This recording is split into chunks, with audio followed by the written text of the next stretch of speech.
So one popular pizzeria creation here in the States, at least here in New York, is a meatball parm hero. That's meatballs in tomato sauce with melted mozzarella on a hero roll.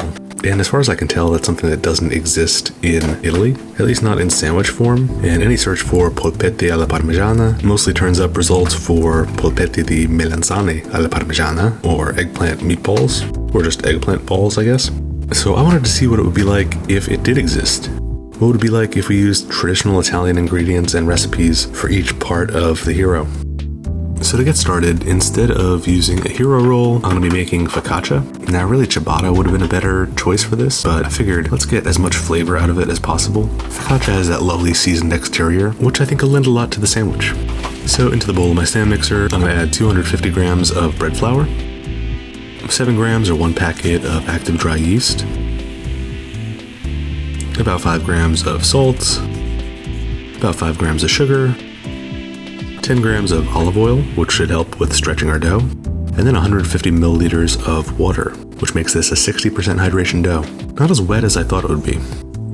Now I like to pre-mix these by hand with a silicone spatula, just so I don't have to wait that extra time for my stand mixer to incorporate everything. Then I'll throw on my hook attachment, set the mixer to speed 2, and let it knead the dough for about 5 minutes. Once a well-integrated, supple dough forms, I'm going to throw that into a deli container, cover it up, and set it on the counter to rise for about an hour. While that's going, I'll work on the meatballs. So here I have 5 slices of white bread. You can really use any kind of white bread that you want, and I really should have weighed this out, but I guess you're stuck with using sandwich bread if you want to follow along. I trimmed off the crust,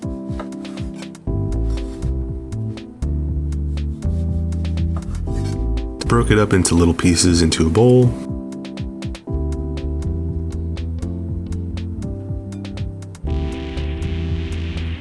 and then poured in some milk and mixed it around until the bread turned into a mush. You could use water if you want here, but I think the milk will add a little bit of a better flavor and texture to this. Next, I squeezed out the bread.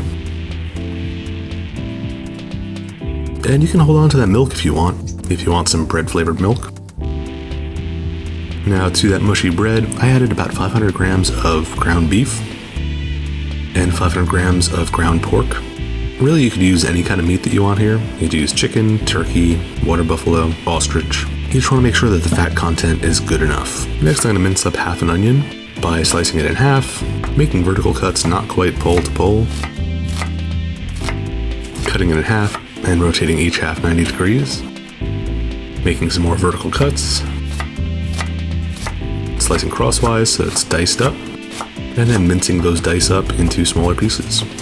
This is really the easiest, quickest way to dice and mince an onion. I'll add that in along with 3 cloves of minced garlic,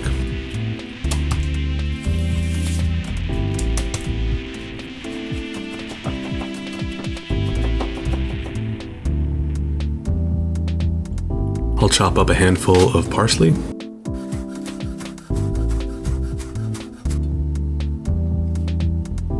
and tear up and add in 3 basil leaves. Supposedly if you chop the basil, it'll get bitter. I'm not sure how accurate that really is, but whatever.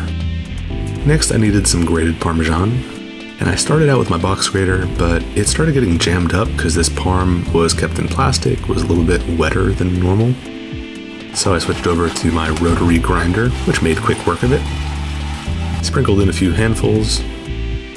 Really, the amount is up to you here. Then I cracked in 2 whole eggs, a little bit of salt, and a few cracks of black pepper, and started mixing with my hands. Really, any sort of mixing implement other than your hands is not going to get things mixed to the consistency we want them. And you also kind of want to squish the meat a little bit, so you break apart those strands of ground beef and pork, and it turns into a bit of a paste. That should help it hold together a little bit better. Once that was mixed up, I oiled my hand so the meat wouldn't stick to it, and proceeded to roll out some larger than golf ball sized meatballs.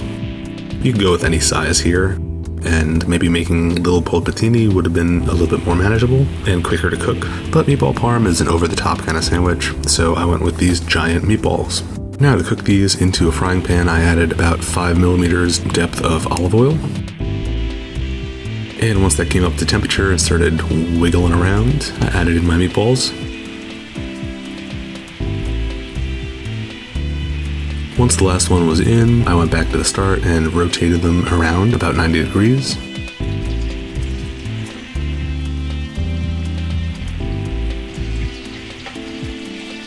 And repeated the process once I got to the end.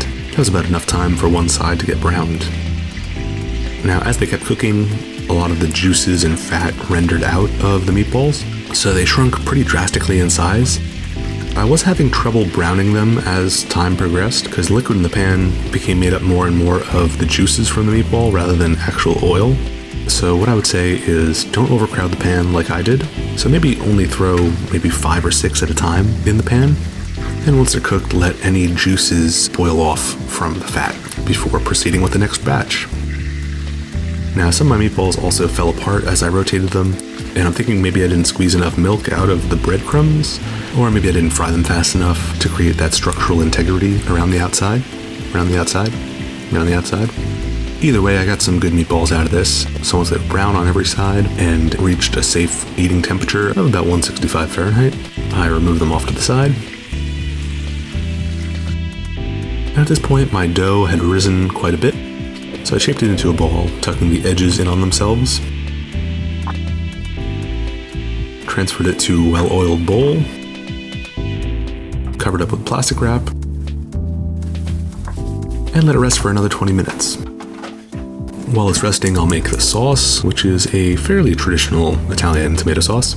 Into a saucepan over medium-high heat, I threw about 30 mils of olive oil, along with the other half of that minced onion. Now here in the States, we use a much milder variety of garlic than they use in Italy. So while an Italian would probably just throw in a whole peeled clove of garlic and then remove it later on, I'm going to smash 3 cloves of garlic and toss them in. Smashing rather than mincing means that I can remove them later on if I want to in one big piece. Saute those for a few minutes until the onions are translucent. Then I'll add in a pinch of oregano, a pinch of dried chili flakes, and I like to add a few basil leaves in the beginning, toasting them lightly so the oils release, which will add to the depth of the sauce. Next I'll add in about 700 milliliters or 1 28-ounce can of tomato puree. And of course I washed out the can with some water and added that in, which will provide a nice buffer as we cook our sauce so it doesn't reduce too much. I'll season it with a teaspoon or so of salt. Then I brought this up to a simmer, reduced it to low, covered it up, and moved it to the back burner for about 30 minutes. So at this point, our dough has doubled in size. So I'm going to liberally grease a sheet tray with olive oil.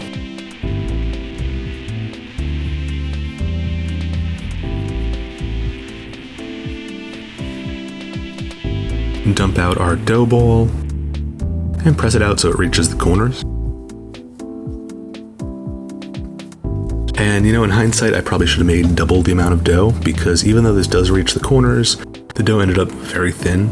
I tried fixing this by covering it up and letting it rise for another 10 minutes. And while it did double in size, it was still very, very thin. I prefer it to be at least as tall as the sheet tray, especially when we're making a sandwich and have to slice this in half. Either way, I pressed some dimples into the top, drizzled on some olive oil, sprinkled on some salt, and some rosemary, and popped that into a 400-degree oven for about 20 minutes. Now I went a little bit over, and the top got a little bit more crispy than I'd like it to. It still looks beautiful and tastes beautiful, but it's a little bit crunchier than you'd want for a sandwich. Of course, the bottom looks amazing because of all of that oil. But again, this came out way too thin, as you'll see on this first slice. Once we cut it in half, it looks a bit like Swiss cheese, so that won't do for a sandwich. Luckily, the next piece was a little bit better, so I cut that into 2 equal pieces, laid out 2 meatballs on each, then realized this is supposed to be about excess and overindulgence, so I added an extra meatball to each. I drizzled them with tomato sauce, sprinkled on some of that grated parm, Now for the melting cheese, I'm using some fresh mozzarella. This is one that wasn't kept in brine, so it's not quite as wet as your normal fresh mozzarella, which means it'll melt a lot easier and not leave a whole bunch of water on our sandwich. I cut it into fairly thick slices, almost a centimeter across, but once this melts, it'll thin out and spread out nicely. On top of that, I added a leaf of basil and a drizzle of olive oil before throwing it in the toaster and letting that cheese melt.